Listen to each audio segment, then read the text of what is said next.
Bueno, espero que se encuentren bien todos ustedes. Vamos a retomar la clase que no pudimos tomar, ¿no? Por mi situación personal. Y les había comentado que quería hablarles en esta clase en específico de la enfermedad renal crónica.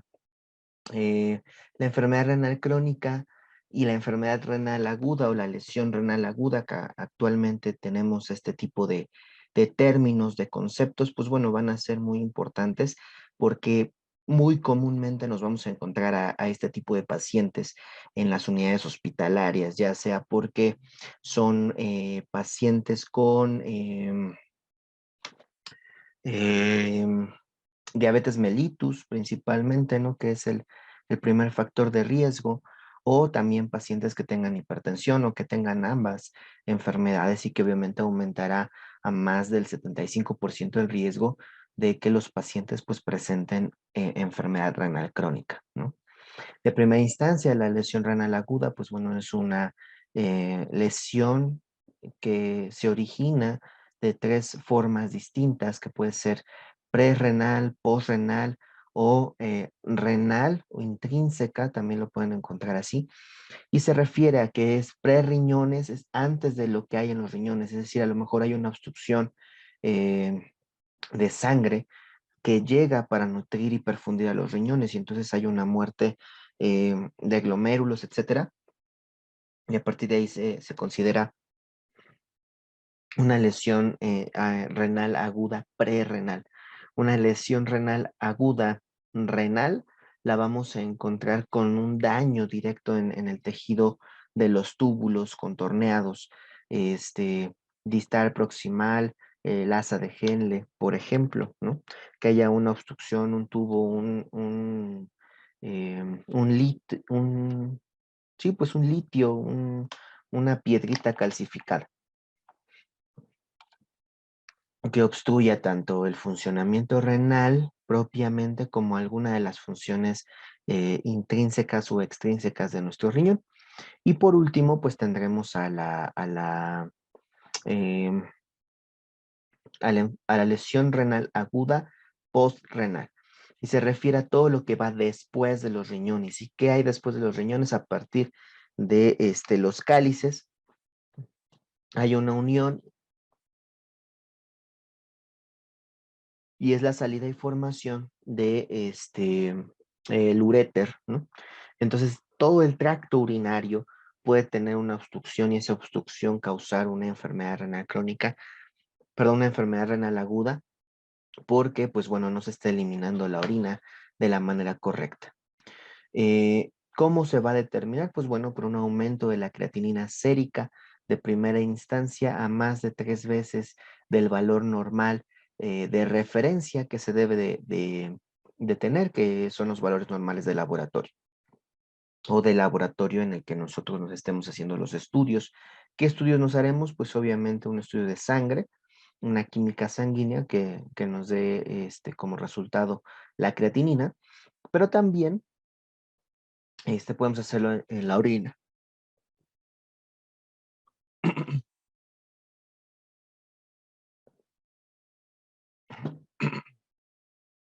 Muy bien. Y a partir de allí vamos a tener una serie de acontecimientos y cambios importantes que nosotros debemos de estar visualizando: el control de líquidos, la depuración de los mismos, de los líquidos, de los asuados, ¿no? Cómo se va manejando, la pérdida o ganancia de electrolitos, también ese equilibrio electrolítico y ese equilibrio ácido-base van a ser muy importantes para que la enfermedad renal aguda pues no se vuelva tan complicada de manejar, ¿no? Estudios nos han dicho aproximadamente que eh, 3 de cada 5 pacientes presentan lesión renal aguda en la unidad de cuidados intensivos, ya sea secundario, una sepsis o un choque séptico, un choque hipovolémico, un choque cardiogénico, politrauma, ¿no? Hay muchas cuestiones propiamente que pueden generar lesión renal aguda. ¿Y cómo lo vamos a ver representado? Pues con un volumen urinario bajo, y que cuando nosotros tomemos los electrolitos séricos, este, eh, eh, las muestras séricas, perdónenme, vamos a poder entender con la creatinina qué tanto se ha elevado de los valores normales. Muy bien. La otra instancia es que esa lesión renal aguda, que nosotros logramos, digamos, controlar de cierta forma, va a evolucionar o va a estar latente por algún tiempo, específicamente 3 meses o más, ¿no?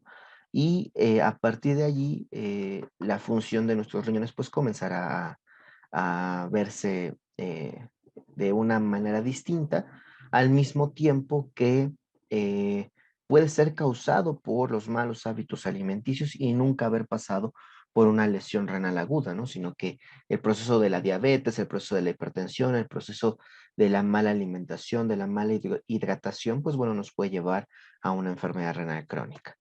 Y para esto, pues quiero comentarles que la enfermedad renal crónica propiamente es una disfunción de la función renal, ¿ok? Hay una disminución de esta función renal a cualquier nivel. ¿Ok? El riñón no solamente genera la orina, también utiliza la vitamina D para mejorar la absorción de calcio por medio de los osteoblastos, ¿no? Genera y crea algo que se llama la eritropoyetina, que nos va a ayudar a crear y a madurar a los eritrocitos, a los glóbulos rojos. Por eso es que los pacientes con enfermedad renal crónica usualmente tienen anemia, ¿no? Y volumen corpuscular medio disminuido, ¿no? Igual que el hematocrito. Entonces, debemos de considerar esta parte. Todo es secundario a la enfermedad renal crónica. También el manejo de los electrolitos, de los azuados, ¿no? También se va a ver alterado. Y bueno, hay escalas que nos guían y nos permiten poder entender cómo va evolucionando la enfermedad renal crónica en nuestros pacientes. La tasa de filtrado glomerular en un paciente con enfermedad renal crónica es menor a 60 mililitros sobre minuto sobre 1,73 metros cuadrados. ¿Ok? En condiciones normales, nosotros tendríamos que producir más de 60 mililitros sobre minuto sobre 1,73 metros cuadrados hasta 90 mililitros sobre minuto sobre 1,73 metros cuadrados de tasa de filtrado glomerular. ¿Listo? Conforme vamos creciendo y envejeciendo, vamos perdiendo de a poco nuestra función renal. Y si a eso le sumamos que tomamos en exceso bebidas con cafeína, bebidas energetizantes, gaseosas, jugos, bebidas endulcorantes y no tomamos el agua natural suficiente, pues esa función se va a ver deteriorada mucho antes que propiamente lo que se esperaba, ¿no? A partir de los 40 años, como les decía, perdemos 1 mililitro sobre minuto sobre 1,73 metros cuadrados por año en condiciones normales. Entonces, esperando que nosotros lleguemos a los 40 años con 90 mililitros sobre minuto sobre 1,73 metros cuadrados, pues tendremos un lapso de 30 años, ¿no?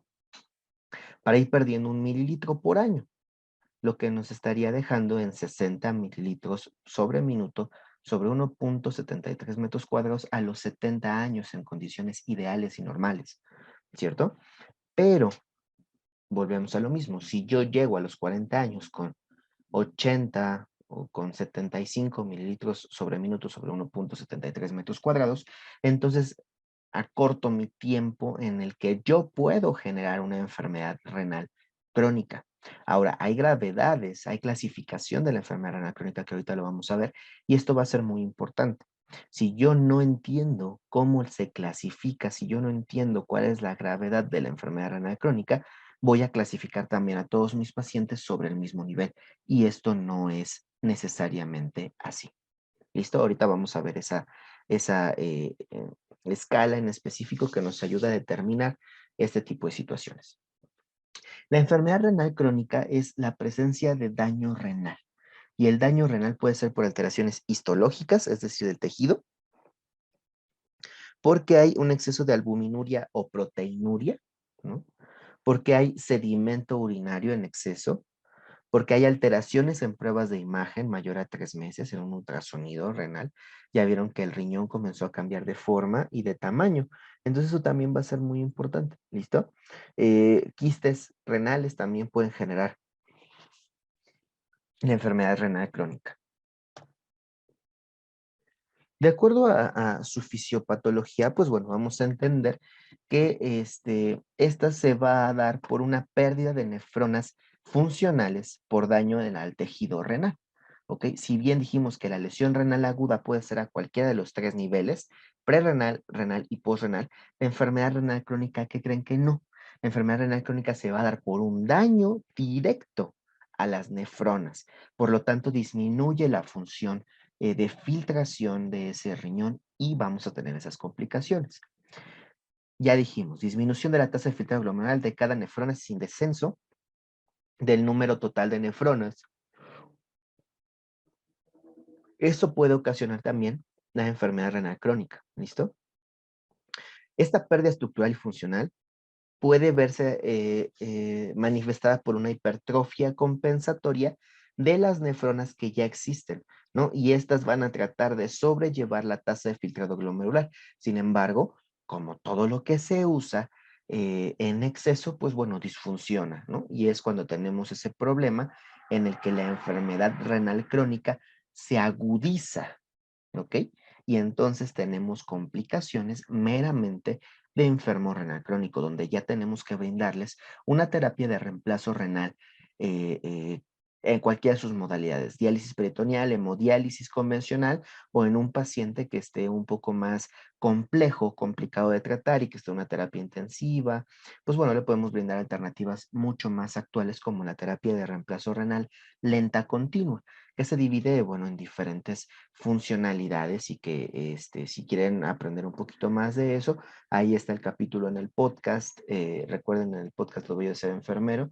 Pueden seguirme en YouTube, en Instagram, Facebook, este, Spotify, Amazon Music, YouTube,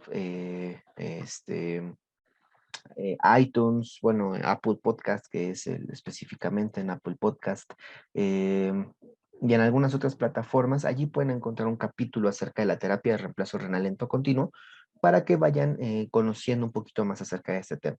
¿Listo? Es una terapia importante, muy valiosa y muy, muy interesante. Muy bien, continuamos con lo de la clase y dejo mi breve comercial aquí. Eh, esta hipertrofia al principio va a aparecer, el riñón va a parecer que está inflamado, ¿cierto?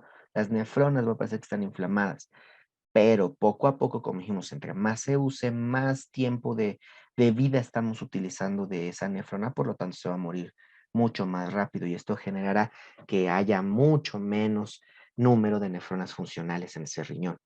Por lo tanto, el proceso combinado entre la pérdida del número de nefronas y la disminución de la función renal van a ocasionar que sea un proceso progresivo e irreversible. Es decir, la enfermedad renal crónica no se cura, es una enfermedad crónico-degenerativa, entra dentro de esa gran clasificación de enfermedades letales que tenemos en nuestro país, al menos, ¿no? Y el dato importantísimo es que el 50%, y aquí aparece en esta diapositiva, el 50% de los pacientes que tienen enfermedad renal crónica son diabéticos. ¿Ok? Tienen alguna modalidad de diabetes mellitus. Puede ser diabetes 1, diabetes 2, no lo sabemos en específico, pero sí el 50% de los pacientes que están registrados en algún centro hospitalario con enfermedad renal crónica tienen diabetes mellitus. Entendiendo que, bueno, nos hacen falta estudios de mucha mayor cobertura, que nos hacen falta estudios de mucha mayor ampliación para el sector público y privado, y que a lo mejor incluso pueda aumentar el porcentaje de pacientes diabéticos que tengan enfermedad renal crónica. Eh, ¿Cuál es otra de sus grandes etiologías? Pues bueno, enfermedades vasculares, propiamente, ¿no? La arterioesclerosis, por ejemplo, puede ser a nivel renal y esto ocasionar, pues, daño a nivel estructural renal y generar una enfermedad renal crónica. Enfermedades glomerulares, propiamente del glomérulo, ¿ok? De los túbulos, ¿no? Dice túbulo intersticiales, enfermedades túbulo intersticiales, elegimos una obstrucción, una necrosis, un trauma que hayan causado algún daño a nivel túbulo intersticial. Los túbulos, ya dijimos, contorneado proximal, asa de Henle, contorneado distal y túbulo colector. Bueno, pues ahí podemos tener una enfermedad túbulo intersticial y que nos genere complicaciones. Uropatías, ¿no? Principalmente infecciones de vías urinarias maltratadas que pueden llegar a generar obstrucciones, ¿no? En la vía de eliminación de la orina y esto ocasionar enfermedad renal aguda que si no se trata de manera correcta, pues bueno, evolucionará a enfermedad renal crónica como se los mencionaba. Y también hipertensión arterial sistémica, y dijimos, es una de las grandes causas por las cuales los riñones también pierden cierta parte de su funcionalidad. La glomerulonefritis, que es en específico una etiología pues común, ¿ok? Es una etiología común dentro de lo que cabe. Ajá.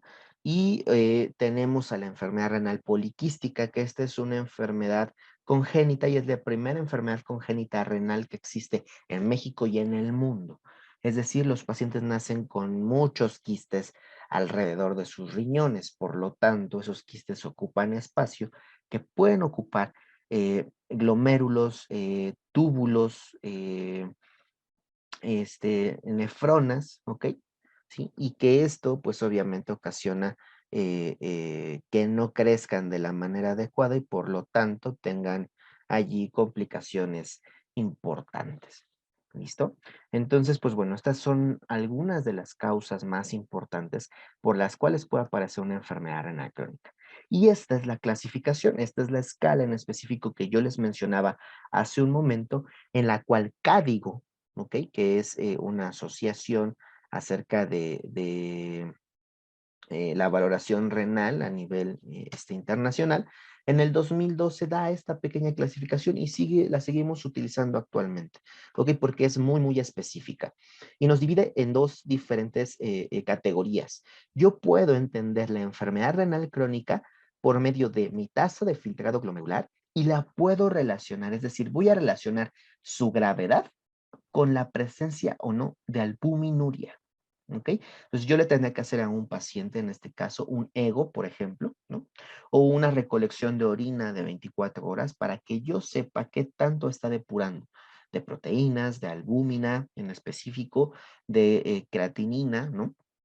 En el cual, pues bueno, me voy a dar cuenta qué tanto está filtrando en exceso o no de esta situación. Entonces, voy a tomar en cuenta dos rubros muy importantes. El primero me va a dar el grado, ¿ok? Del 1 al 5 de la gravedad de mi enfermedad renal crónica, ¿ok? Y el otro me va a poder confirmar, ¿listo? Me va a poder confirmar o no qué tan grave está mi paciente, ¿ok? Entonces, vamos a revisar. En cuanto al filtrado glomerular, ¿ok? Nos menciona que existen el grado 1 que dice normal o elevado. ¿Qué? ¿Qué está normal o elevado? Nuestro filtrado glomerular. Y aquí nos dice que puede ser igual o mayor a 90 mililitros sobre minuto sobre 1.73 metros cuadrados y que si yo tengo mi albuminuria normal o ligeramente elevada, ¿qué es esto? Que sea menor a 30 miligramos, ¿ok? En mi estudio de la albuminuria, ¿listo? Yo no tengo enfermedad renal crónica, estoy en un estado bien, estoy tranquilo todavía, estoy bien. Y si recordarán, en la primera diapositiva dijimos que es una tasa de filtrado glomerular menor a 60 mililitros sobre minuto sobre 1.73 metros cuadrados. Entonces, si yo no tengo albuminuria, no tengo riesgo de enfermedad renal crónica. ¿Listo? Es una semaforización. En cambio, si yo tuviera albuminuria moderadamente elevada, es decir, de 30 hasta 300 miligramos de albúmina en la orina, en esa muestra de orina, entonces yo tengo un bajo riesgo de desarrollar enfermedad renal crónica. ¿Listo? Ahora, si yo tuviera albuminuria gravemente elevada, es decir, mayor a 300 miligramos, en esa muestra de orina, entonces tengo moderado riesgo de presentar enfermedad renal crónica. ¿Ya vieron? Es verde, amarillo, naranja y rojo. Es una semaforización. Listo. En el grado 2 vamos a tener que el filtrado glomerular, de acuerdo a Cádigo, lo vamos a encontrar de 60 a 89 mililitros sobre minuto sobre 1.73 metros cuadrados. ¿Listo?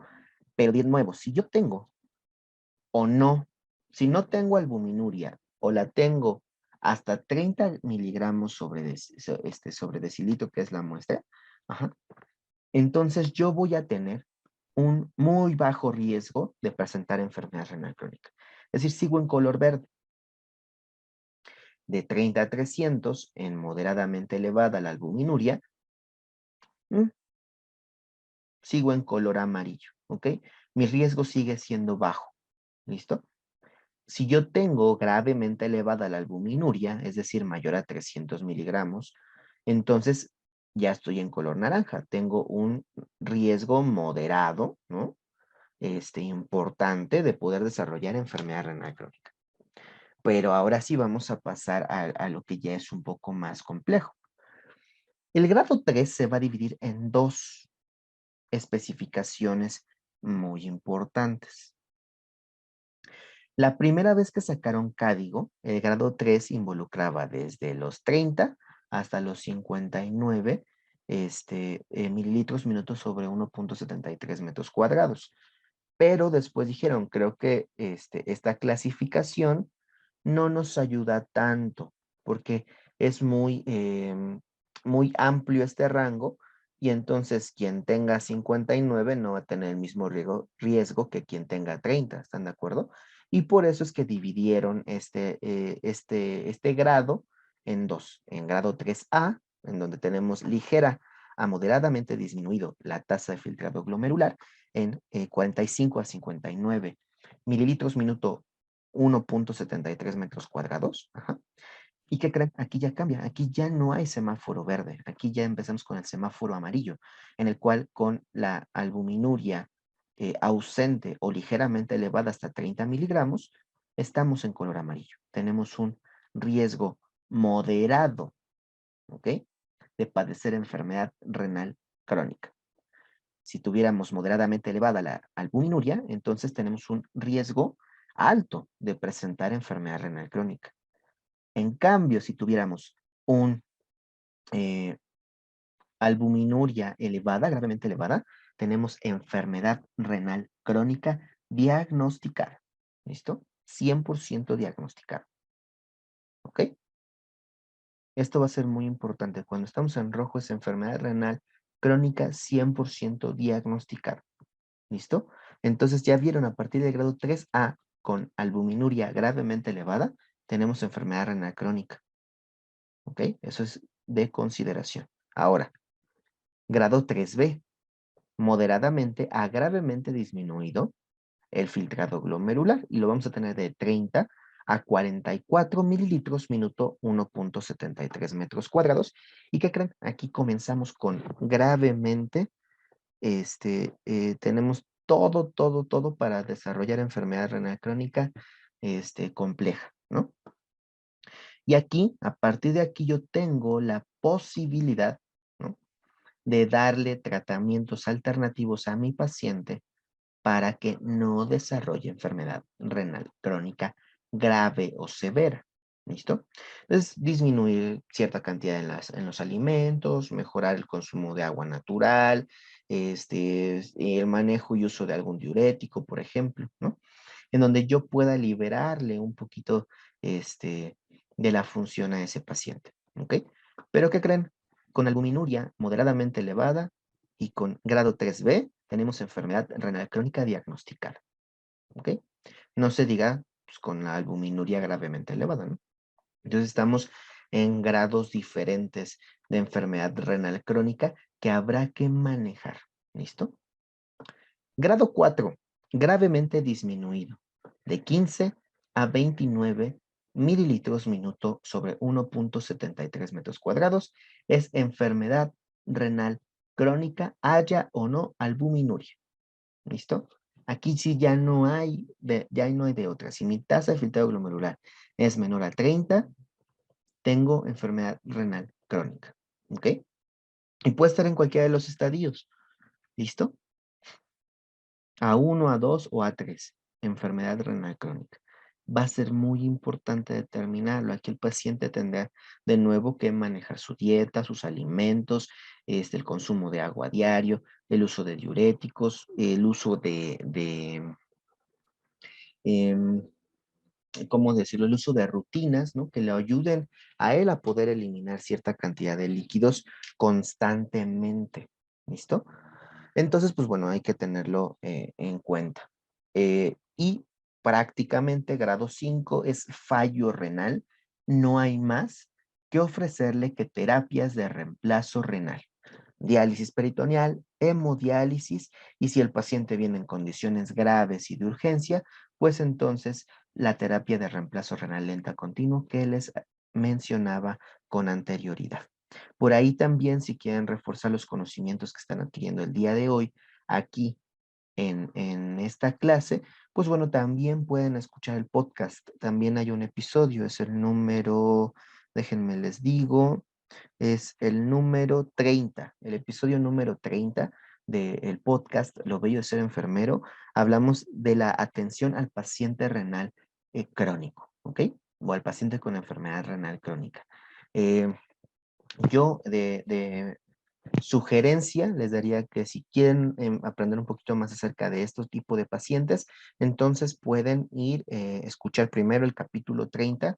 Yo sé que en cuestiones ordinarias no tendría mucho que ver mi orden en mi podcast, pero bueno, así lo manejé lamentablemente. Entonces, primero pueden escuchar el episodio número 30, que es la atención al paciente renal crónico, y después pudieran escuchar el episodio, eh, el episodio número, déjenme les digo, el episodio número 18, ¿ok? Entonces, primero, si quieren reforzar los conocimientos de esta clase, pueden ir y escuchar el episodio 30. ¿Listo? Y después pueden escuchar el episodio 18, que es en el que hablamos de la terapia de reemplazo renal lenta continua en la unidad de cuidados intensivos de los hospitales que tengan disponible esta terapia para que aprendan un poquito más. Eh, Después les doy otros comerciales para que puedan escuchar igual el podcast y estudiar. Les va a servir para estudiar también, para que aprendan mejor un poquito todo esto que vamos realizando. Listo. ¿Qué factores van a tener las personas para desarrollar la enfermedad renal crónica? Pues bueno, aparte de tener alguna de las etiologías que ya habíamos visto, pues que sean adultos mayores, ¿no? Mayores de 60 años tienen mucho más riesgo, sobre todo porque les dije que a partir de los 40 años, pues perdemos 1 mililitro minuto por 1,73 metros cuadrados de filtrado glomerular, ¿no? En el sexo, pues la mayor prevalencia es en los hombres de la enfermedad renal crónica. Sin embargo, el 50% de los pacientes con enfermedad renal crónica son diabéticos. Y en México la estadística dice que las mujeres son diabéticas y los hombres son hipertensos. ¿Ok? Entonces hay que tenerlo a consideración. Obviamente, más cantidad de hombres diabéticos tienen enfermedad renal crónica, pero entendiendo que existen más mujeres, pues bueno, tienen todo el riesgo del mundo. ¿Ok? Entonces, siempre hay que prevenir, siempre hay que educar. El tercero, pues, es la orientación étnica, y aquí estamos hablando de que personas afroamericanas o hispanos, pues son los más predisponentes a desarrollar la enfermedad renal crónica. Creo que aquí me salté una diapositiva. Bueno, ¿qué más? El nivel educativo de bajo nivel, ¿no? Debe ser un bajo nivel educativo por pocas oportunidades, porque la gente no se educó de la manera correcta, porque el sistema propiamente de educación y de salud no educan a nuestra población, y entonces tenemos esos riesgos grandísimos de que el paciente desarrolle enfermedad renal crónica, ¿vale? Un historial laboral, ¿no? También importante porque puede ser por el tipo de trabajo, la duración, en este caso, las largas horas de jornada laboral, que involucren que no tomemos líquidos claros frecuentemente. ¿Y a qué me refiero con líquidos claros? Pues una agüita de frutas natural, ajá, o una agüita natural, agua simple le llamamos nosotros, ¿no? Entonces depende el trabajo en el que nos desarrollemos, pues es importante. Nosotros tenemos un alto riesgo de presentar ciertas situaciones como enfermeros porque no estamos en un lugar donde podamos ingerir propiamente tantos líquidos, ¿no? A lo mejor habrá unidades donde sí les permitan tener sus botellas de agua allí, habrá otras unidades donde no nos lo permitan, porque pues bueno, podemos contaminarnos de alguna situación, ¿no? Por el hecho de tener ahí nuestra agua. Entonces es importante que podamos manejar estas situaciones. 10. Intereses, pasatiempos, actividades recreativas que pueden llegar a afectar, claro que sí, a un paciente que tenga todos los factores de riesgo anteriores o la mayoría, pues bueno, son actividades que requieren tiempo completo de la persona y que entonces este paciente, esta persona que ya tiene otros factores de riesgo, puede que se vea alterada esta parte de la recreación porque ya no va a tener el tiempo suficiente, ¿ok? Son factores de riesgo, pues, importantes para desarrollar la enfermedad. ¿Cómo la vamos a diagnosticar y cuál es la participación de nosotros en esto? Pues bueno, de primera instancia les platiqué su examen general de orina o por sus siglas EGO, ¿ok? Y aquí vamos a dar indicaciones al paciente sobre la toma de la muestra. Es decir, le vamos a explicar al paciente que como todos los EGOs que se tomen por primera vez, ¿no? Que debe ser la primera orina del día. Es decir, si el paciente se despierta a las 5 de la mañana a orinar, tiene que dejar salir un chisguetito, ¿m? En la taza o en el patito, lo que tenga a la mano, y el resto se debe de colocar frasquito, en un frasquito que puede ser de una tapa amarilla, azul, roja, la que tenga la unidad, pero que sea estéril, ¿ok? Y entonces, dejar caer allí la orina, llenarlo más o menos 3/4 partes del vasito, ¿no? Casi lleno. Son más o menos 100 mililitros lo que tiene ese vasito y entonces pedirle que llene la muestra de esa manera. Después él tiene que volver a hacer el corte o el cese del chisguete de la orina y ya puede cerrar su tapita y continuar orinando normalmente, ¿ok? La química sanguínea, pues bueno, ya dijimos, en este caso habrá unidades de laboratorio o habrá unidades hospitalarias en donde, pues bueno, también los enfermeros estemos implícitos en la toma de las muestras sanguíneas. En este caso, pues bueno, si estamos en las unidades hospitalarias o el paciente está hospitalizado, es muy común que nosotros tomemos las muestras de laboratorio. Habrá hospitales que tengan el servicio de flebotomía y entonces los flebotomistas vendrán y tomarán las muestras. Si no, pues bueno, somos nosotros los encargados. Lo mismo con la biometría hemática, ¿no? Y explicarle qué es lo que se le va a valorar tanto en la química sanguínea como en la biometría hemática. En la química sanguínea, pues obviamente vamos a estar valorando el nivel de creatinina, el nivel de urea.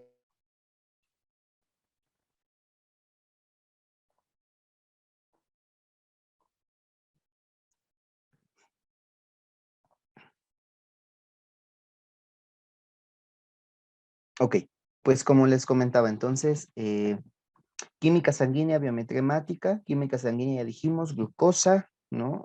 Creatinina, urea, principalmente, que es lo que vamos a estar, pues sí, valorando, ¿no? Cuando tomemos nosotros los laboratorios y esperemos los resultados. Ok, en la biometría hemática, pues ya dijimos el hematocrito, la hemoglobina, el volumen corpuscular medio de los eritrocitos, este,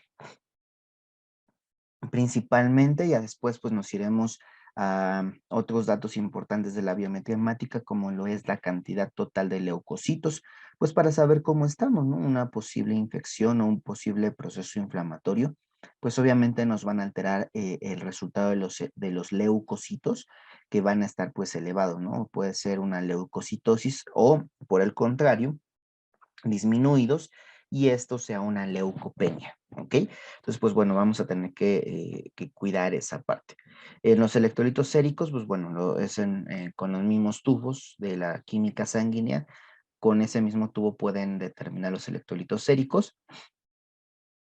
Lo más común es que sea sodio, potasio, cloro, magnesio y calcio, lo que se esté valorando, igual que el fosfato o el fósforo, ¿no? Y que, bueno, pues a partir de ahí nosotros podamos determinar qué tanto sobra de alguno y qué tanto falta de otro, ¿vale? Y poderlos reponer de acuerdo a la necesidad del paciente. Una gasometría, de preferencia una gasometría arterial. Si no se pudiera, pues bueno, una gasometría venosa, y vamos a estar valorando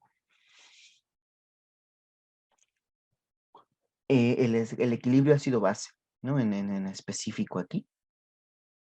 Este, si está en alcalosis o acidosis metabólica principalmente, ¿no? Como este es el lactato, se está elevando o no.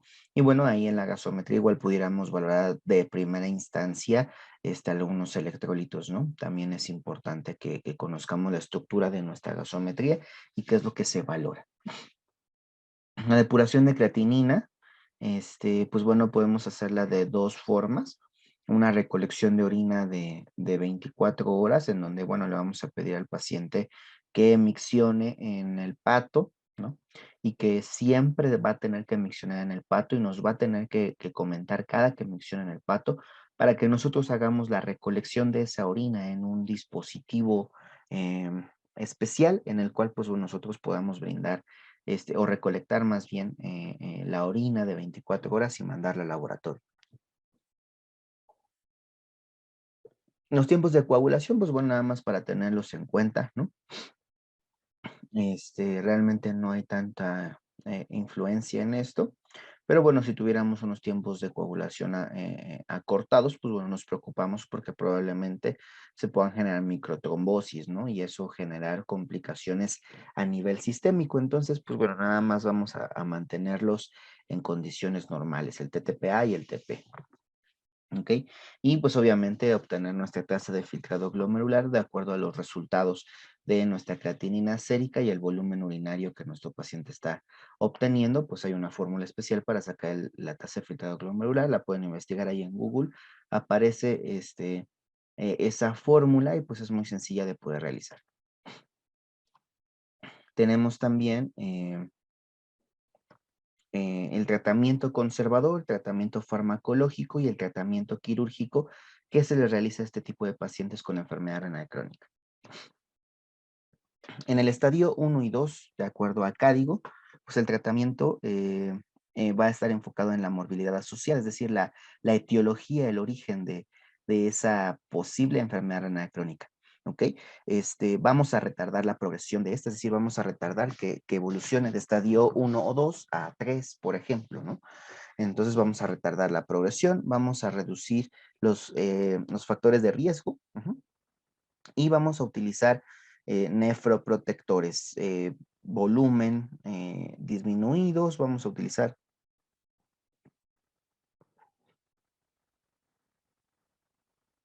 algún fármaco que nos ayude a mantener una buena nefroprotección y bueno, poderle brindar a nuestro paciente más cuidados.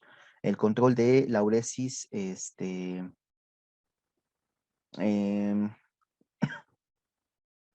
va a ser muy importante también, ¿no?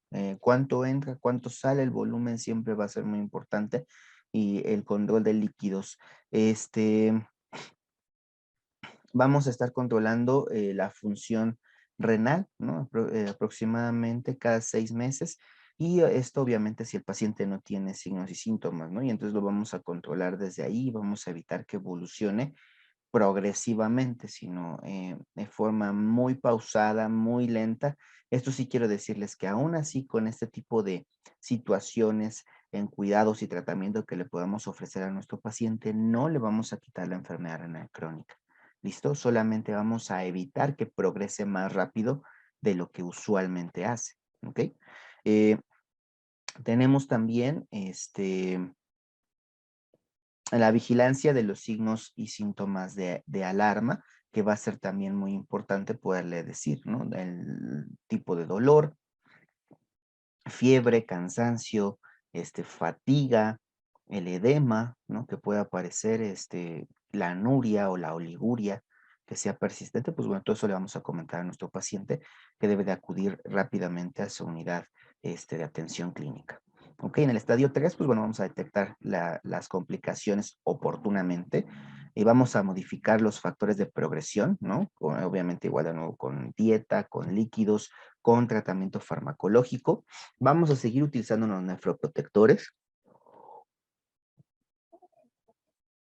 Y si mi paciente toma algún fármaco em, para controlar la presión arterial, si mi paciente toma algún fármaco para controlar la diabetes mellitus o para controlar alguna otra situación, vamos a tener que ajustarlo de acuerdo a la dosis que requiere en este momento por la falla renal. ¿Ok? Y recuerden que la mayor parte de los medicamentos, aproximadamente el 65% de los fármacos totales, se eliminan única y exclusivamente por la orina, ¿no? Habrá algunos que compartan y se eliminen por vía fecal, por vía hepática, ¿no? O biliar, y habrá algunos que sí se eliminen exclusivamente solo por la orina. Entonces, tener mucho cuidado con esto porque, pues bueno, forzaríamos más esa filtración glomerular que no es la adecuada en esos momentos, ¿no? Por eso tendrán que reducirse las dosis o ajustarse más bien. Evitar nefrotoxinas, evitar fármacos o situaciones que puedan causar más daño al riñón, ¿no? Y y al menos pues tendrá que atenderse una vez al año con su médico nefrólogo, ¿no? Eso es importante. En el estadio 4 vamos a tener la preparación de la terapia de reemplazo renal, ¿no? Ahí ya tendrá que ser de acuerdo a las posibilidades del paciente, ¿no? Y en qué momento estemos, cuáles sean las condiciones clínicas de ese paciente y qué es lo que mejor le pueda funcionar, ¿no? Antes a todos les ponían diálisis peritoneal, ¿no? Y a veces era un poquito complicado. Actualmente ya están optando por utilizar la hemodiálisis como primera opción, ¿no? De acuerdo a las características de ese paciente. Y entonces, pues bueno, se les brinda la terapia, ¿no? Diálisis peritoneal o hemodiálisis convencional o intermitente, vamos a llamarla así, que son las sesiones de diálisis que tienen 1 o 2 veces por semana, 3 a 4 horas por sesión, este, y pues nada más, ¿no? Y la otra alternativa pues será el trasplante renal, pero mientras llega la posibilidad de que el paciente sea apto para un trasplante renal, pues tendremos que darle una terapia de reemplazo renal, como la diálisis peritoneal o la hemodiálisis intermitente. Y pues bueno, este paciente tendrá que llevar un control individualizado por medio de su nefrólogo, cada mes a cada 3 meses, es decir, depende de la gravedad del paciente, pues tendrá que acudir una vez al mes o una vez cada 3 meses con su nefrólogo para saber cómo vamos evolucionando o controlando la enfermedad. ¿Ok? Y en el estadio 5, pues es inicio oportuno de la terapia de reemplazo renal, hemodiálisis o diálisis peritoneal, y esto para prepararlo hacia trasplante renal, ¿no? Debe de tener una revisión conjunta de medicina interna y nefrología. ¿Por qué medicina interna? Pues bueno, porque es el médico que es el todólogo, ¿no? El interno, el internista, es el internista más bien, es el todólogo. Entonces, después se debe de consultar al especialista, ¿no? Que en este caso es el nefrólogo, ¿ok? Y que este, más adelante puede ser incluso un cardiólogo, un reumatólogo, un hematólogo, no sé lo que vaya necesitando en cuanto a especialidades el paciente, ¿no? Pero si no, pues bueno, el internista es el que puede ayudarle un poquito más que cualquier médico general común, ¿no? Entonces un internista tiene un plus porque su preparación así lo hizo. El tratamiento farmacológico, pues bueno, son medicamentos antihipertensivos, ¿no? Estos van a estar sujetos de acuerdo a la proteinuria de nuestro paciente y obviamente a su presión arterial, buscando que la presión arterial pues sea de 125, 75 milímetros de mercurio o menos, ¿no? En un paciente con enfermedad renal crónica para no forzar también algunas funciones de nuestro riñón. Los YECAS y los ARAS, es decir, los inhibidores de la enzima convertidora de angiotensina y los antagonistas de los receptores de angiotensina 2, tienen propiedades nefroprotectoras, por lo tanto van a ser los fármacos antihipertensivos de primera elección para poder controlar, pues obviamente la presión arterial, disminuyendo la hipertensión intraglomerular y también tiene un efecto cardioprotector. Recordando que si el paciente renal crónico es hipertenso continuo, hay un círculo vicioso en ese sistema o en ese eje renina-angiotensina-aldosterona, en el cual, pues bueno, tanto la angiotensina 2 como la aldosterona causarán daño directo al corazón. Y entonces, por eso es que siempre les comento a sus compañeros y a todo el mundo donde lo voy a dar clase relacionada de nefro, de cardio, que van de la mano. Y enfermedad renal crónica pronto sí o sí va a causar insuficiencia cardíaca. Y la insuficiencia cardíaca pronto sí o sí va a causar enfermedad renal crónica. ¿Ok? Entonces, por ahí siempre deben de ir de la mano y por eso se utilizan fármacos nefroprotectores y cardioprotectores como los YECAS y los ARA2. ¿Ok? Muy bien, importante ese término. Ahora, ¿qué podemos utilizar? También bloqueadores de los canales de calcio como el nifedipino de acuerdo a las necesidades de nuestro paciente. Claro está. ¿Listo? El nifedipino solamente viene de 30 miligramos, es de liberación prolongada, es decir, solamente necesita tomárselo una vez al día, pues para que tenga un efecto importante, ¿ok? Diuréticos tiacídicos, si la tasa de filtrado glomerular es mayor a 30, y está entre el grado 1 a 3, pues entonces le podemos dar hidroclorotiazida, porque el paciente va a estar orinando, va a tener oliguria, y lo que nosotros queremos pues es aumentar, en este caso la tasa de filtrado glomerular, aumentar la función renal en cuanto a la producción y eliminación de la orina, y solamente con la hidroclorotiazida lo podemos realizar. En caso de que mi paciente tuviera menos de 30 de filtrado glomerular, entonces estamos hablando que estamos en un estadio 4 o 5 y tendremos que utilizar diuréticos de ASA, ¿no? Esos famosos diuréticos del ASA de Henle, como el furosemide o la bumetanida, de acuerdo a las necesidades de nuestro paciente también, claro está, ¿no? Para tratar de forzarle, obligar a ese riñón a que siga trabajando un poco, aunque sea. Entonces aquí el paciente prácticamente está en anuria, y aún así con el furosemide no estamos alcanzando la oliguria, ¿no? Entonces va a ser un poquito complicado, sin embargo, pues bueno, hay que utilizarlo.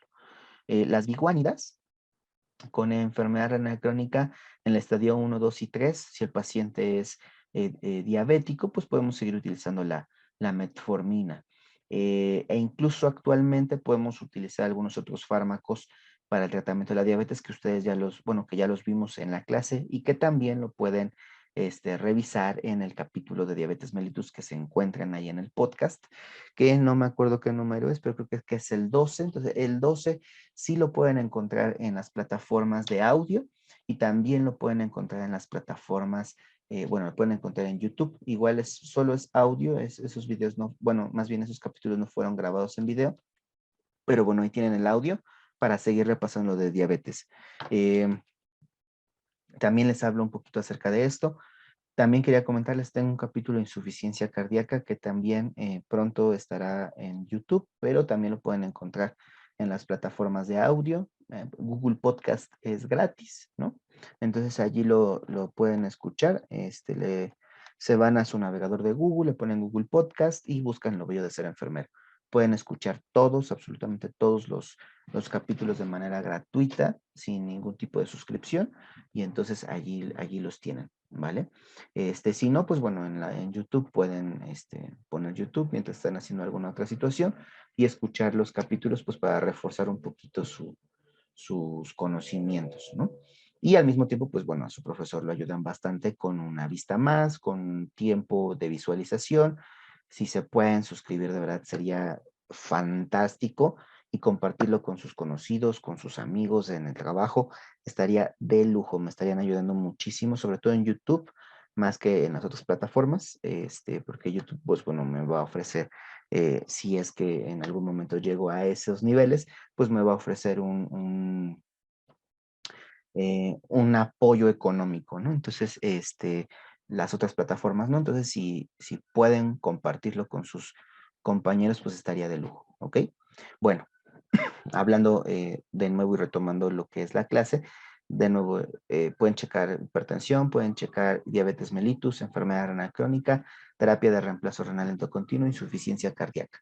¿Ok? Esos capítulos están ahí en el podcast. También está un capítulo de enfermedad o de infarto cardíaco, cardiopatía isquémica. ¿Ok? creo que así aparece cardiopatía isquémica, entonces también lo pueden escuchar para reforzar lo que vimos durante esas clases de infarto, mucho más conciso, mucho más preciso, y bueno, ya entendiendo un poquito lo que vimos en la clase de infarto, pues lo pueden reforzar ahí en el podcast también, ¿vale? Entonces, son esas situaciones que tienen ahí a la mano que lo pueden seguir utilizando. La insulina de acción rápida, intermedia, cualquiera que nosotros utilicemos, la debemos utilizar si el paciente es diabético y aparte está en enfermedad renal crónica estadio 4 o 5. ¿Por qué? Porque dice que la diabetes mellitus está totalmente descontrolada, tan descontrolada que dañó la función del riñón, ¿no? Entonces habrá que utilizar insulina sí o sí para captar de la manera más rápida posible esa glucosa que se encuentra este, pues en la sangre, ¿no? Y poderlo utilizar como energía para que así nuestro paciente pues también no sienta signos y síntomas de debilidad, fatiga, sed, hambre, em, polidipsia, poliuria, ok, muchas ganas de ir a hacer pipí, ¿no? También, por ejemplo, y que no tenga polifagia, ¿no? Que es mucha hambre, mucha sed y muchas ganas de ir a hacer pipí, son las tres P's características de la diabetes mellitus, ¿no? Entonces, es importante ver esto. La eritropoyetina puede administrárseles, claro que sí hay eritropoyetina, se administra de manera subcutánea, y bueno, depende si el paciente tiene la posibilidad de conseguirla, pues se le administra eritropoyetina, si no, eh, un poquito más arcaico, pero utilizan el hierro dextran que es intravenoso, y entonces, bueno, puede ser intramuscular también, pero en terapias de hemodiálisis se llega a utilizar intravenoso, y pues con esto mejoramos la maduración de la hemoglobina y el transporte del oxígeno y los nutrientes a través del torrente sanguíneo, ¿no? Y así nuestro paciente tampoco se descompensa tanto. Hay que valorarlo. Y el tratamiento quirúrgico, pues va a ser, en cuanto a la diálisis peritoneal, pues la colocación del catéter Tenkov, que es el nombre del catéter que se utiliza para brindar diálisis peritoneal, perdón, hay de dos tipos, uno que es recto prácticamente y uno que tiene como forma de cola de cochino. Este, no puedo decir que uno u otro es mejor, la verdad es que los pacientes que yo he tenido con diálisis peritoneal, pues afortunadamente les ha durado bien a la gran mayoría los dos tipos de catéteres funcionales por mucho tiempo. Y pues bueno, primero tienen que entrar a un procedimiento quirúrgico para la colocación, porque recuerden que este catéter, como su nombre lo dice, peritoneal, pues va en la cavidad peritoneal. Entonces hay que abrir dos, tres capitas de tejido para poder colocarlo en el lugar correcto. ¿Ok? Y tenemos también la hemodiálisis, dependerá mucho quién coloque los catéteres en las unidades. Por ejemplo, donde yo trabajo, pues, se colocan meramente en la terapia intensiva, en la camita del paciente, con técnica estéril, claro está, pero la colocan o los nefrólogos, o a veces, si no se puede, pues lo vienen a colocar los anestesiólogos o los cardiólogos les ayudan a colocar el catéter Tenkov, pues entendiendo que actualmente ya lo hacen con, con un rastreo, ¿no? Ecográfico. Entonces, pues bueno, va a ser mucho más fácil su colocación, o bueno, para eso hicieron este tipo de técnicas. Entonces, pues bueno, depende de quién los coloque, al menos en mi unidad los colocan en las unidades de los pacientes, en donde se encuentren en terapia intensiva, en urgencias, en el piso, pero con técnica estéril. Y obviamente, pues la que sí es 100% quirúrgico es el trasplante renal, que puede ser de donador cadavérico, que puede ser de donador vivo, ¿no? Depende la situación del paciente, o de la persona que va a donar el riñón, pues bueno, es conforme lo vamos a realizar, ¿no? Si es de donador cadavérico, primero se va a procurar el órgano, es decir, primero va un equipo a la unidad hospitalaria donde se encuentra el paciente donador, y se realiza la disección de los riñones, se coloca obviamente una solución rica en nutrientes, en glucosa, en potasio, magnesio, cloro, calcio, todo lo que necesite en ese momento para seguir viviendo el tejido. Y después, pues bueno, se trae a temperaturas bajas a la unidad hospitalaria en la cual, bueno, se va a realizar el trasplante renal. ¿Ok? Esto también va a ser muy importante. ¿Listo? Muy bien. ¿Cuál es el tratamiento conservador? Pues bueno, el sodio. En este caso vamos a tener que disminuirlo de la dieta de los pacientes, sobre todo porque, pues bueno, entre más sodio tengamos en nuestro cuerpo, vamos a tener más efectos hipertensivos, ¿ok? Entonces, lo que vamos a querer hacer es anular el efecto antihipertensivo del sodio y también su efecto antiproteinúrico, de los IECAS, ¿no? Entonces, entre menos sodio tenga, menos necesidad de IECAS voy a necesitar. ¿Listo? Va también muy de la mano. Las proteínas, pues bueno, puede ayudar en pacientes en el estadio 1 y 3, si es que las requerimos. En el 4 y en el 5 ya no son importantes, tan importantes, porque no va a haber forma de transportarlas, de eliminarlas, algunas proteínas de bajo peso molecular, habrá otras que de gran peso molecular que se estanquen, ¿no? Entonces, en estadio del 1 al 3 puede ser que todavía podamos darle un buen aporte de proteínas, después tenemos que considerarlo. Y el peso, pues bueno, tratar de mantener un índice de masa corporal entre 18.5 y 24.9, es decir, en lo normal, ¿ok? Kilogramos metro cuadrado. Y mantener un buen control glicémico en pacientes obviamente que sean diabéticos, en los que no, pues bueno, de todas maneras estar constantemente midiendo la glicemia capilar para detectar en algún momento que se eleve, ¿no? Y obviamente dejar de fumar. El hecho de que sean fumadores, y no se los comenté a ustedes, lo he comentado en muchos lados, el hecho de que seas fumador te hace directamente hipertenso. Entonces, mucho cuidado con eso, ¿no? Tengan ahí la precaución. ¿Qué cuidados de enfermedad le vamos a dar a nuestro paciente? Pues bueno, depende de lo que le vayamos a hacer. Si le hacemos diálisis peritoneal, pues tendremos, por ejemplo, estas actividades, ¿no? Como explicar el procedimiento al paciente, ¿no? Y el propósito de la diálisis peritoneal, calentar el líquido de la diálisis antes de la instalación, ¿no? Esto va a permitir que el paciente no tenga dolor ni molestias. Valorar permeabilidad del catéter en cuanto a la entrada y la salida. Llevar un registro de la entrada y salida de líquidos, cuánto entra, cuánto sale, y de ahí realizar su balance. Idealmente, pues tendría que quedar negativo el paciente, controlar los signos vitales durante la terapia, en este caso de la diálisis peritoneal, frecuencia cardíaca, presión arterial principalmente, y pues ya la frecuencia respiratoria, saturación de oxígeno y temperatura corporal, pues bueno, van secundarios, pero primero siempre es su frecuencia cardíaca y su presión arterial. Asegurar una manipulación aséptica del catéter, es decir, todo tiene que ser con técnica estéril, ¿no? Realizar los intercambios de diálisis según el protocolo del centro, ¿ok? Observar si hay signos de infección, extraer muestras para el laboratorio y analizar la bioquímica sanguínea. Eh, el BUN, que ya dijimos, el nitrógeno de urea en sangre y la creatinina sérica, que van a ser muy importantes, pues para ver si está resultando o no efectiva la diálisis peritoneal. En cuestión de hemodiálisis, pues bueno, extraer una muestra de sangre para realizar un análisis bioquímico antes del tratamiento, una química sanguínea, una biometría hemática, y saber si, pues bueno, aprovechamos para transfundir al paciente o para colocarle el hierro dextran o para colocarle la eritropoyetina, ¿no? También todo eso va a ser muy importante. Los tiempos de coagulación para saber cómo andamos, si le ponemos tantita heparina, si no le ponemos heparina, pues al menos nada más para el tiempo que va a estar en la terapia de hemodiálisis y que el filtro nos aguante un poquito más, ¿no? Porque se puede coagular. Y en cuestiones de la química sanguínea, pues bueno, volver a checar cómo está el BUN, la creatinina en ese momento y poder determinar qué es lo que vamos a eliminar de nuestro paciente. Registrar signos vitales basales, eso también va a ser importante. Es decir, antes de que inicie la terapia de hemodiálisis, pues bueno, tenemos que hacer esto, explicar el procedimiento de hemodiálisis y su finalidad al paciente, comprobar el equipo y las soluciones que sean las correctas, ¿ok? Hacer una doble verificación y un tiempo fuera, ¿ok? Obligatorio de acuerdo a nuestras acciones esenciales para la seguridad del paciente.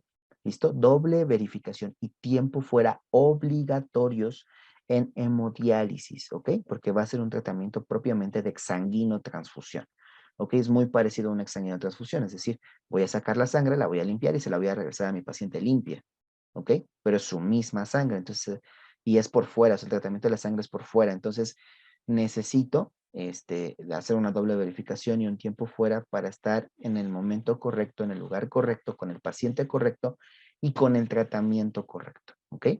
Utilizar técnica estéril para iniciar la hemodiálisis y para la inserción de la aguja y las conexiones del catéter. Dependerá si el paciente tiene catéter Majurcar o Niágara. El Niágara ya tiene mucho tiempo que no lo veo. Los Majorcars los he visto un poquito más común, ¿no? Y por ahí existen algunos otros catéteres de mucho mejor calidad, que duran mucho más tiempo, este, más caros también, pero bueno, existen por ahí, o que el paciente ya tenga sus fístulas arteriovenosas, en las cuales pues se realizan las inserciones de las agujas, que nos van a permitir hacer el intercambio pues de la sangre y de los asuados. Iniciar la hemodiálisis de acuerdo con el protocolo, ¿no? Ya dijimos doble verificación, tiempo fuera, iniciar con un volumen constante, pero no tan importante porque pues podemos descompensar a nuestro paciente, ¿no? Siempre estar monitorizando a sus signos vitales y sus características neurológicas.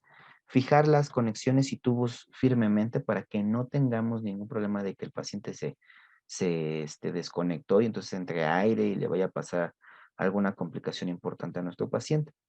Proporciona los cuidados del catéter o de la fístula de acuerdo a las necesidades del mismo. Si es el catéter, pues tendrá que hacerle una curación, tendrá que limpiarse los lúmenes, etcétera, etcétera. Y después cuando se termine, tendrá que hacerle otra curación, cubrir el catéter y sellarlo de manera estéril.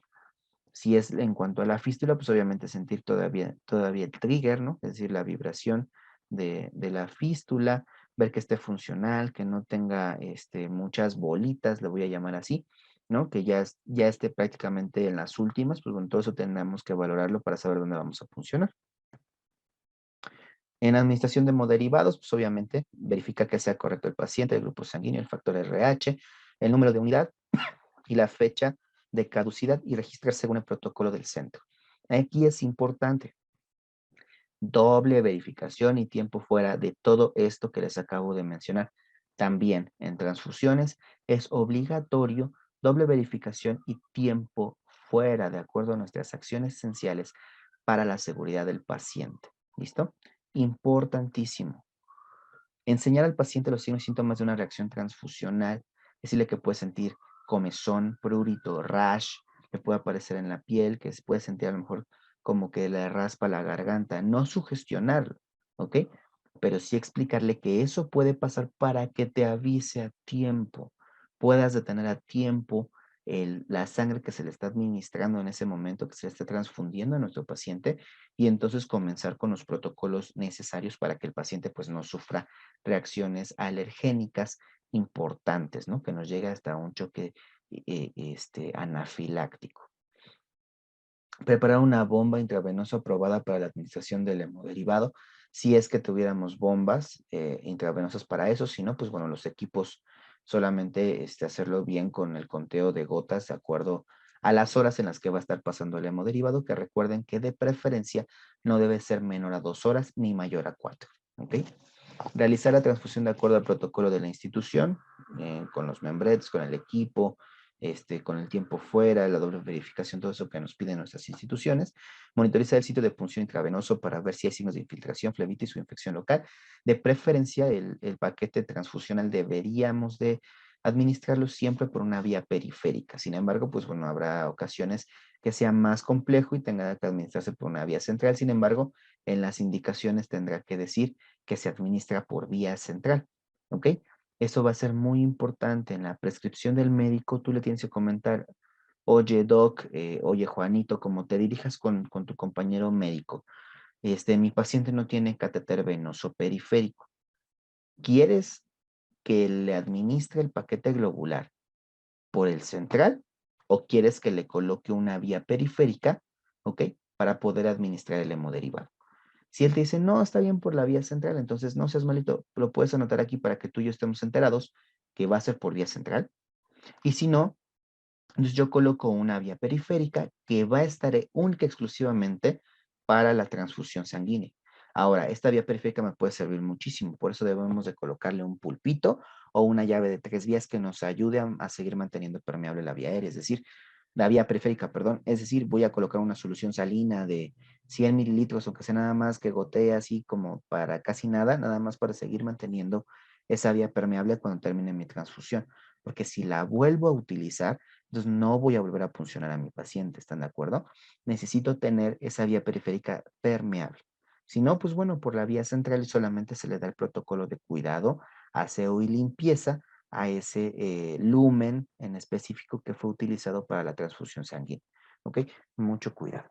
Monitorizar signos vitales, ¿no? En este caso también de acuerdo a los protocolos institucionales. Yo les puedo contar, por ejemplo, en mi caso, cuando iniciamos una transfusión sanguínea, se toman signos vitales antes de iniciar la transfusión sanguínea como tal, a los 15 minutos, o más bien cada 15 minutos durante la primera hora, ¿ok? Y llegando, pasando la primera hora, se toman cada media hora hasta que termine el paquete globular, de acuerdo a la prescripción médica. Habrá unos que sean de 2 horas, entonces se toman signos vitales, se tomarían 5, 7 veces, ¿ok? Y si es para 3 horas, entonces se tomarían los signos vitales 9 veces, ¿no? Depende en cuánto tiempo nos dejen em, la transfusión, ¿ok? Pero es importante que tengamos en cuenta esto. Siempre tomar signos vitales antes de iniciar el paquete globular, por favor. Obtener muestras de sangre y la primera muestra de orina emitida después de una reacción transfusional, si es que mi paciente presentara alguna reacción transfusional, ¿ok? Importante obtener estas muestras. Y aplicar precauciones universales siempre. Eso es con todos los pacientes, pero sobre todo con los pacientes renales. Si de por sí no tiene una buena funcionalidad renal, está comprometido por ahí alguna circunstancia autoinmunológica, ¿no? Pues en la diabetes 1 o en el lupus eritematoso sistémico que generan enfermedad renal crónica. O tiene alguna otra complicación porque tiene una infección, supongamos, ¿no? Y entonces todavía yo lo voy a poner más en riesgo. No, no, no, no. Mis precauciones universales siempre. Guantes, cubrebocas, si es posible bata, ¿ok? Para estar manejando a nuestros pacientes, para la protección suya y para la protección mía. ¿Listo? Entonces es importante que llevemos a cabo nuestras precauciones universales. Color rojo, recuérdenlo así, las clasifican. Amarillo, contacto, naranja, contacto plus, verde, por gotas y azul vía aérea. ¿Listo? Esas son nuestras formas de cuidarnos, ¿no? Es decir, cómo vamos a aislar al paciente, qué características, nuestros métodos de bioseguridad y las precauciones universales es para todos, absolutamente para todos los pacientes, ¿ok? Entonces, pues bueno, esto es lo que nosotros hacemos con un paciente con enfermedad renal crónica, tratar de brindarle la mejor atención posible y pues bueno, les digo, para complementar, para seguir aprendiendo un poquito más, pueden ustedes visualizar pues prácticamente el podcast, ¿ok? Pueden visualizar el podcast ahí en YouTube, ¿no? O en las plataformas de audio, en las plataformas de audio sí lo van a encontrar. Que el episodio 30 dijimos, que es lo de enfermedad renal crónica, entonces lo pueden checar, lo pueden revisar sin ningún problema, va a estar muy sencillo y va a estar mucho más conciso y con algunos datos extras que yo les meto ahí en el podcast, pues para que tengan más conocimiento, ¿no? Sin embargo, pues bueno, esta clase espero que les haya servido muchísimo. De nuevo, quiero pedirles que si pueden y me hacen el gran favor, se suscriban a Lo Bello de Ser Enfermero en Instagram y en YouTube principalmente, ¿ok? En Instagram porque me van a ayudar a seguir llegando a más gente, a que mis publicaciones, a que algunas actividades, algunas preguntillas que yo realizo allí en redes sociales, Instagram, TikTok, ¿no? Pues bueno, puedan llegar a más gente, se hagan un poquito más visibles y que bueno, sigamos aprendiendo todos los días con algo divertido, con algo que no sabíamos, ¿no? Y tener ahí desde cuestiones de 15 segundos, 1 minuto que nos puedan dar la información precisa para que podamos entender las situaciones, ¿no? Eh, hay publicaciones, hay videos en Instagram, en TikTok y también pues obviamente las publicaciones de los podcasts, principalmente en YouTube. Por favor, si me pueden regalar su suscripción en YouTube, estaría totalmente agradecido. Y compartirles también a sus compañeros el link. Me pueden encontrar como Lo Bello de Ser Enfermero, así textual, Lo Bello de Ser Enfermero en YouTube, ¿vale? Le pueden dar ahí suscribir, la campanita y les va a llegar a ustedes la notificación, no siempre ni cada rato, Solamente les va a llegar una notificación cada que yo suba un video en específico, que se publique un video en específico. Los videos y los capítulos del podcast pues siempre salen los días martes. A veces van a salir un poquito más temprano, a veces a las 10 de la mañana, 11 de la mañana, mediodía, ¿no? Dependerá también en qué tanto tiempo yo tenga para la edición, este, la velocidad del internet, etcétera, para que pueda subir el video, ¿no? Entonces, sí necesito como esa parte, pero bueno, todos los martes siempre van a tener ahí un episodio del podcast para que sigamos repasando y aprendiendo. Y hay algunas cosas que son entrevistas, padrísimas, ¿no?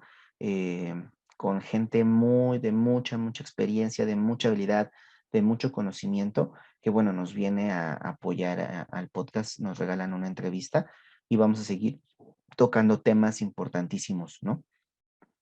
Si ustedes también tienen algún tema en específico del que quieran que yo pueda hablar en el podcast, pues bueno, me lo pueden hacer llegar y lo más pronto posible hablamos de ese tema. Ahorita yo les puedo decir que ya tengo programado prácticamente hasta el capítulo número, déjenme les digo bien, hasta el capítulo número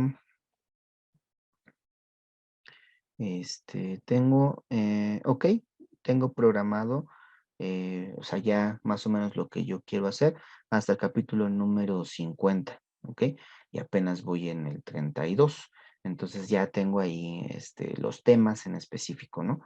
Por ahí me falta subir uno de angioplastía coronaria, pero bueno, ahí tienen, en entrevista, ¿no? Ahí tienen uno de angioplastía coronaria, que es el tratamiento al infarto, tienen el de cardiopatía isquémica que les decía. Eh, hay el último, el de esta semana, que se publicó el 25 de mayo, perdón, el 24 de mayo, es con mi maestra, una de mis primeras senseis. Entonces, pues bueno, espero que les sirva, que hagan un poquito de conciencia. Es el más largo de todos, la verdad es que es un podcast muy largo, pero lo pueden ver en 2 partes, en 2 días, sin ningún problema. Eh, em, ¿No? Y está con Osvaldo Bertis, si alguno lo ha escuchado, si alguno lo ha visto en redes, también en TikTok, en Instagram. Él, pues bueno, también se dedica a hacer videos, pues más humorísticos, más de comedia, de enfermería, pero bueno, tiene ahí sus ondas virales. Y él salió en reportajes en la cadena de Imagen Televisión y también salió en reportajes con Adidas y con la Femex Food el año pasado que México estuvo haciendo algunos comerciales de los seleccionados de la selección. Entonces vino y nos contó un par de situaciones concretas en específico que el paciente pues requiere, ¿no? Em, ¿Qué más? Bueno, esperen pronto temas interesantísimos del podcast.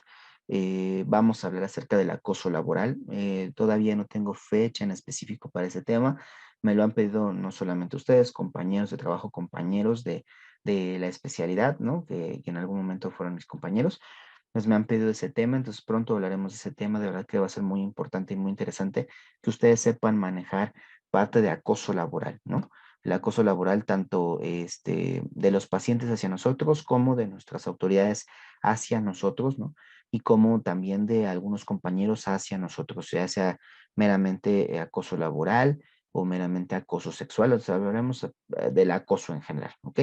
Entonces no se lo pierdan, vienen temas importantísimos, por favor, ayúdenme a compartir y que esto siga llegando a mucha más gente, ¿vale? Cuídense mucho, espero que se encuentren muy bien, que hayan disfrutado la clase, que les haya gustado mucho. Si tienen dudas, preguntas, pues lo podemos ver en la clase final, que va a ser la clase que nos sobra y yo podré o trataré de resolvérselas lo más rápido posible y si no, pues bueno, les haré llegar un artículo o algo que nos ayude a resolver esa duda para que sigamos aprendiendo juntos. Les deseo que tengan un excelente día, cuídense mucho, nos vemos.